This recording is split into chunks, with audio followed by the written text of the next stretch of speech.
नमस्कार साथियों, मैं मनीष भारती संस्कृति पीसीएस प्लेटफॉर्म पर आप सभी का स्वागत करता हूं। साथियों, नई सरकार जब से बिहार में बनी है, लगातार इंडस्ट्री को लाने के प्रयास किए जा रहे हैं। जिस तरह से विधानसभा चुनाव के दौरान भी कहा गया था कि बिहार में तमाम जो डिस्ट्रिक्ट हैं सभी जगह एक स्टील प्लांट लगाया जाएगा, इस बात की कवायद बिहार सरकार ने तेज कर दी है। और अभी कहा गया है कि बिहार में 5,000 करोड़ का एक स्टील प्लांट लगने वाला है, जिससे तकरीबन हजारों युवाओं को रोजगार मिलने की बात की गई है। विस्तार से जरा समझते हैं और यह भी जानने की कोशिश करते हैं कि कहां पर ये जो है स्टील प्लांट लगाया जाएगा। बिहार सरकार ने हर जिले में इंडस्ट्रियल यूनिट लगाने का चुनावी वादे पर काम करना शुरू कर दिया है। आपको ध्यान होगा, चुनाव में जो अभी विधानसभा चुनाव संपन्न हुआ है, इसमें बिहार सरकार के द्वारा ये वादा किया गया था कि यदि सत्ता में दोबारा लौट करके आते हैं तो बिहार के जो 38 जिला हैं सभी डिस्ट्रिक्ट में इंडस्ट्रियल यूनिट लगाया जाएगा। अब उन्हीं सब चीज़ों को लेकर के यहाँ पर कवायद भी शुरू की गई है। और भी इस बार की सरकार ने अपने पहले कैबिनेट में ही इस बात पर जोर दिया था कि 5 साल के अंतर्गत 1 करोड़ रोजगार उत्पन्न किया जाएगा।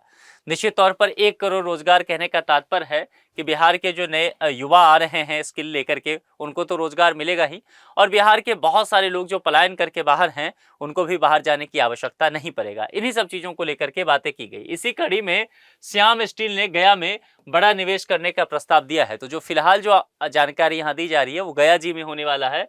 कंपनी राज्य में 5,000 करोड़ रुपए का निवेश करने को तैयार है। ठीक है, अब ये कहां पर हो रहा है जरा समझिए। गया डोभी रोड पर बनेगा अत्याधुनिक प्लांट।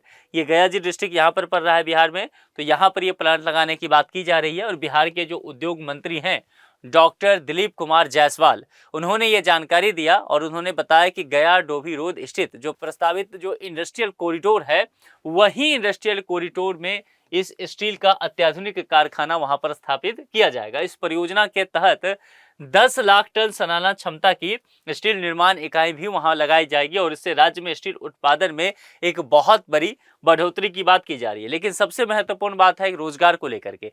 इससे रोजगार कितने लोगों को मिलेगा, चूंकि बिहार में लगातार इसी चीज को लेकर के बात की जाती है कि बेरोजगारी बहुत बड़ा मुद्दा है। कहा गया है कि एक प्लांट लग जाने से 8,000 लोगों को रोजगार मिल सकता है। ठीक है, इस यूनिट से 8,000 लोगों को प्रत्यक्ष और परोक्ष रोजगार मिलने की बात की जा रही है। राज्य सरकार अगले 5 वर्षों में 1 करोड़ नौकरी और रोजगार देने का जो लक्ष्य रख करके चल रही है, उसमें एक यह मील का पत्थर साबित हो सकता है। उद्योग मंत्री ने यह भी कहा कि परियोजना औद्योगिक गतिविधियों को नई दिशा देगी और स्थानीय युवाओं के लिए भी यह रोजगार के अवसर दे सकती है। दूसरी एक महत्वपूर्ण बात है कि एक इंडस्ट्री मान लीजिए एक जगह लगता है तो जाहिर सी बात है बाकी कंपनियों को भी देखने को ये मिलेगा कि बिहार में किस तरह से काम हो रहा है। तो एक जो निवेशक नहीं आते हैं बिहार में, वो इधर आ पाएंगे और इसका फायदा बिहार के लोगों को हो पाएगा। ये बातें यहाँ पर की गई है और उद्योग की राह आसान करने का दावा भी किया गया है। मुख्य सचिव जो है प्रत्यय अमृत, उन्होंने भी उद्योग जगत के प्रतिनिधियों से संवाद किया और उन्होंने कहा कि बिहार में उद्योग लगाने के लिए जो भी बाधाएं आ रही है उस बाधाओं को प्राथमिकता से दूर किया जाएगा, यानी कि प्रायोरिटी दी जाएगी और उसको दूर करने का कोशिश किया जाएगा। उन्होंने संबंधित विभागों को भी निर्देश दिया कि भुगतान और उद्योग स्थापना से जुड़ी जितने भी समस्याएं आ रही हों लोगों के, उसको तत्काल प्रभाव से दूर किया जाए। 14 इन्वेस्टर्स प्रस्ताव भी दे चुके हैं, जिसको लेकर के ये बातें की गई है कि वो जल्द ही बिहार में अपनी इंडस्ट्री लगाना चाह रहे हैं। उद्योग वार्ता के दौरान 14 इन्वेस्टर्स और उद्योग प्रतिनिधियों ने अपने प्रस्ताव सरकार के समक्ष रखे हैं। इसमें AI ऑक्सीजन प्लांट, चीनी मिल, आप जानते हैं सरकार पहले भी कह चुकी है कि बिहार में जितने भी चीनी मिल बंद पड़े हैं उसको खोला जाएगा, वित्तीय परियोजनाएं, ये सब शामिल है। बैठक पटना एयरपोर्ट के पास ही आयोजित किया गया था ताकि जो बाहरी निवेशक आएंगे उसको सुविधा हो सके।